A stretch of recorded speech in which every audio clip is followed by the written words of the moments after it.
علي عزاب المذيع المشهور فتح ملف عرس الحمدانيه من جديد، وسرب مقاطع خاصه جدا من القرص الصلب اول مره تظهر، وده بعد اقتحامه لغرفه المراقبه السريه لقاعه الافراح اللي تم فيها حفل الزفاف لعريس وعروس الحمدانيه. كمل الفيديو للنهايه علشان تعرف التفاصيل كامله، وما تنساش تدوس لايك على الفيديو وتشترك في القناه وتفعل زر الجرس علشان يوصلك كل جديد.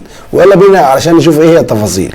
المذيع علي عزاب فتح ملف عرس الحمدانيه من جديد، وده بعد ما اقتحم غرفه المراقبه السريه اتبع للقاعه اللي كان فيها العرس، وطلع بروايه مخالفه تماما عن وزاره الداخليه اللي ذكرت قبل كده ان صاحب القاعه بريء، وانه فصل التيار الكهربي لانه كان متوقع ان الحريق بسبب ماس كهربي، يعني من الاخر برأته. وذكرت ان ما كانش في نيته نهائي يأذي اي حد، مع العلم اللي عمله ده خلى اللي في القاعه ما يشوفوش اي شيء، وناس كتير اتضرت بسبب كده، فكانت الرؤيه صعبه جدا للخروج، وبناء عليه ناس كتير جدا اتضرت. علي عزاب طلع واقتحم غرفه المراقبه السريه هو ومساعدينه، وده كان قبل وصول وزاره الداخليه للغرفه دي. وكمان وضح لنا علي عزاب ان في حد دخل الغرفه، لا ومش بس كده، سرق كمان القرص الصلب اللي بيخزن كل حاجه على الذاكره داخل القاعه، وبعد ما سرق القرص نط من الشباك، ده بعد ما كسر الشباك طبعا. اشترك معانا في القناه وفعل زر الجرس لان الفيديو اللي جاي نكشف لكم عن اسرار محدش يعرفها تماما، وهتكون اهمها مين هو الشخص اللي سرق القرص الصلب اللي متخزن عليه كل حاجه متصوره في القاعه، وهل صاحب القاعه سمير سليمان له يد في الموضوع. كل ده اكتر هنعرفه في الفيديو اللي جاي. وعشان كده يا معلم دوس لايك واشترك معانا في القناه وفعل زر الجرس علشان مجرد ما ننزل فيديو يجي لك اشعار بالفيديو، لان اللي جاي ما انصحكش يفوتك.